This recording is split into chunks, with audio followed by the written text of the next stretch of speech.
Vaya pocilga. Señora Harris, no sé qué es lo que haría sin usted. La señora Harris es la discrétion en persona. Solo sé que ha estado aquí porque me limpia el polvo. Oui, oui, je pense que c'est important aussi de voir une femme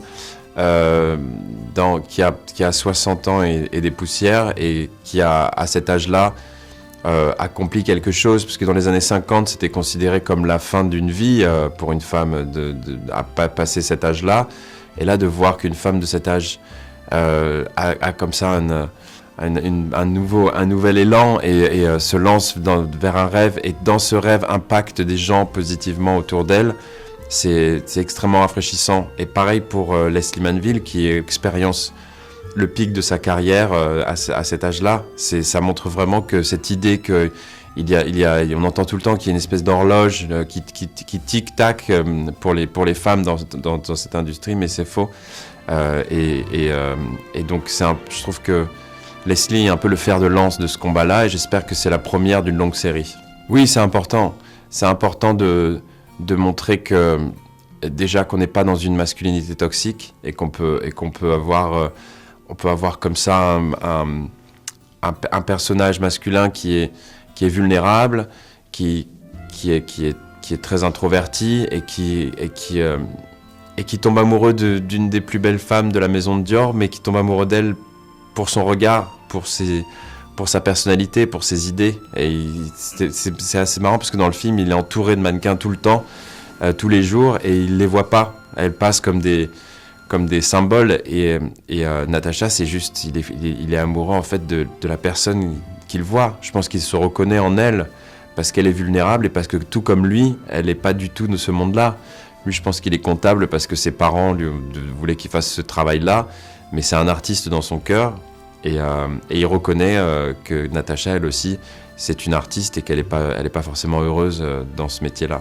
C'est un rêve parce que je les ai admirées pendant des années, et de me retrouver sur un plateau avec elles, et surtout de me rendre compte que ce sont des bonnes personnes, c'est des gentils, et c'est important dans cette industrie parce qu'il y a beaucoup d'ego, et un plateau n'est pas toujours bienveillant, et ces deux-là, il n'y a pas de secret. La raison pour laquelle elles sont là où elles sont, c'est juste, elles ont un grand cœur, et elles sont présentes, elles donnent de la considération, elles aident à naviguer, et surtout dans les scènes, elles mettent l'autre personne dans la lumière. Tout est à propos de l'autre. C'est complètement désintéressé, et ça m'a donné beaucoup de fuel pour la suite. Oui, c'est l'occasion aussi de ramener un petit peu de comédie romantique, parce qu'on a un gap qui s'est creusé entre les films très réalistes et très noirs et très indépendants sur la réalité et la dureté de la vie, et d'un côté les super-héros et les trucs complètement fous et tout ça. Et au milieu, on n'a plus cette petite case de rom-com, de films réalistes, mais qui font du bien, qui font rire, qui sont frais, avec de l'amour. Et c'est un peu le retour de tout ça, et ça fait du bien, et surtout après les 2 ans qu'on a passés. Oui, en fait, c'est une question de... Je suis allé vers les projets qui m'intéressaient le plus, qui me plaisaient le plus, mais j'ai jamais fermé la porte à la France.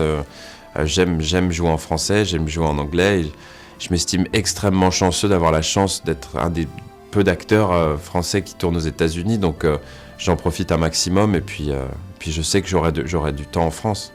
Oui, ça pourrait être un homme aussi, mais c'est un film finalement féministe. C'est un personnage qui est féministe avant l'heure, parce qu'elle va vivre une révolution personnelle. Elle va dire à un moment donné, non, je refuse d'être une esclave, non, je refuse d'être traitée de cette façon-là. Donc c'est un bon exemple. Et puis je pense que ce qui lui arrive dans le film, ça peut arriver à des femmes maintenant. C'est-à-dire des femmes qui sont pauvres, qui sont exploitées, qui sont veuves ou qui ont des difficultés financières.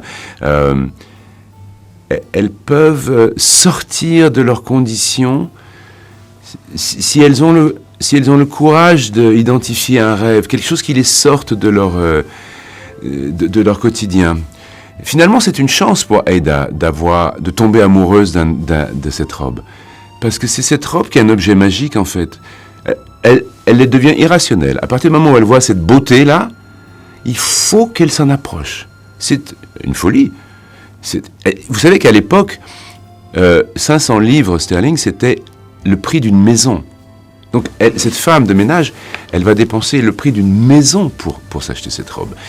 Je trouve ça beau et ça inspire, je trouve, cet optimisme. Wow. Oui, alors peut-être on pourrait penser que c'est un genre de film qui est démodé, mais je pense qu'on a une réelle fascination pour une époque... Enfin, personnellement, je l'ai. Pour ces années-là, par exemple, les années 50. Et je crois savoir pourquoi. C'est après-guerre, il y a c'est le début des 30 glorieuses, donc cette énergie de reconstruction.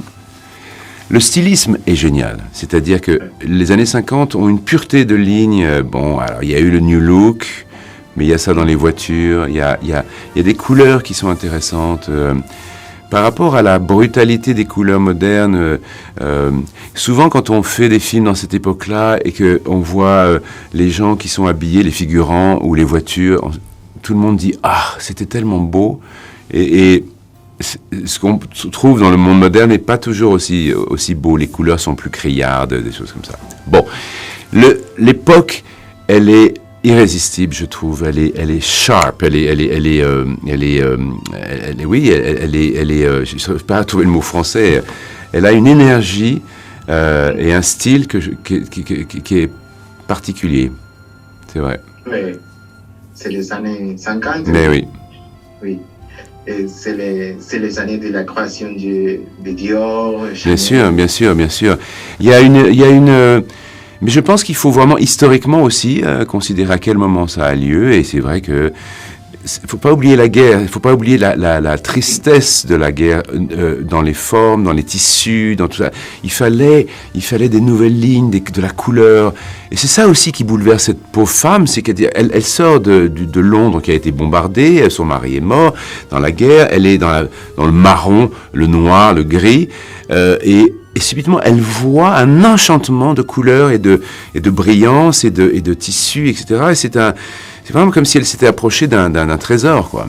Je pense qu'on vit une époque de grands changements. Je pense que les gens, pendant la crise du Covid, se sont habitués à rester chez eux et ça a changé complètement le rapport à la salle. Depuis la rentrée, septembre, et même depuis l'année dernière, les gens ne retournent pas dans les salles autant qu'avant. Ils ne vont voir que des films exceptionnels. Je pense que c'est une période difficile d'adaptation. Toutes les cartes se rejouent en ce moment et c'est un peu difficile. Il y a une tension en France en tout cas par rapport au projet habituel. C'est un changement de paradigme total. Donc on est au milieu du changement. C'est tout ce que je peux dire.